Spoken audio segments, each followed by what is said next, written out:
Okay, so I wanted to make a video about how to do B12 mixing in your GS injection.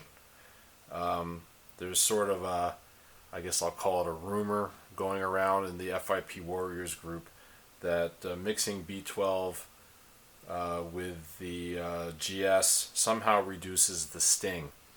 I don't know if it works, or if it works, how it works, or if it's a good idea or a bad idea. I will say that I have been doing it for the last 2 weeks of our treatment. There does seem to be something to it, but I'm not 100% sure that I want to recommend it or anything like that. But I'm just going to go through the mechanics of how to do it. So I'll say that I'm not really using real materials. This is my GS syringe, but it's filled with water. And this is my B12 syringe, and it's filled with cranberry juice.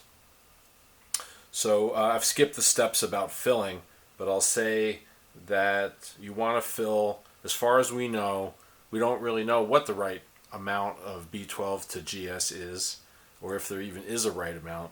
But what I've been doing is 1 part B12 to 10 parts of GS. So for example, this syringe is filled at 2 milliliters of GS, and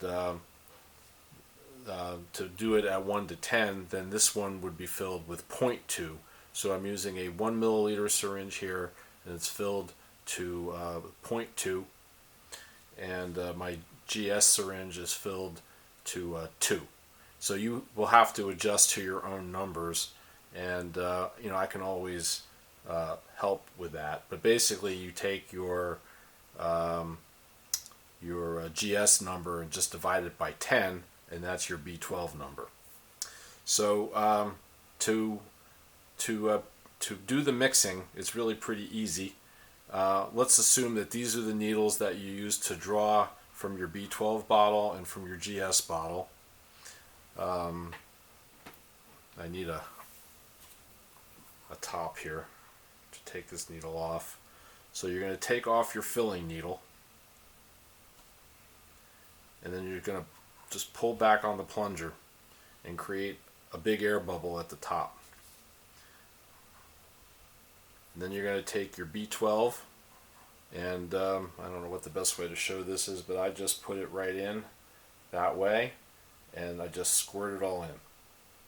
Now, because this is cranberry juice and not B12 and GS, it mixed instantly.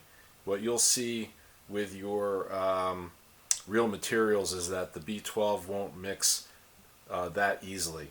So I leave the air bubble at the top, and then I put a new needle on. This is going to be the injection needle. And then to do the mixing, I just rotate, tip and rotate this air bubble back and forth, and you will see that eventually you'll end up with a nice uniform pink color.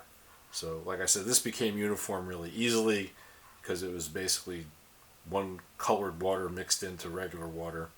But you will be able to get them to mix, but you probably will need this air bubble. So now we're pretty much ready. It's ready to go. I do this just before the shot. I don't do it like hours ahead of time or anything.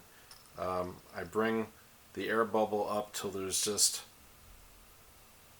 maybe 0.1 to 0.2 milliliters of air left, and then of course you take that off and you do your piercing, and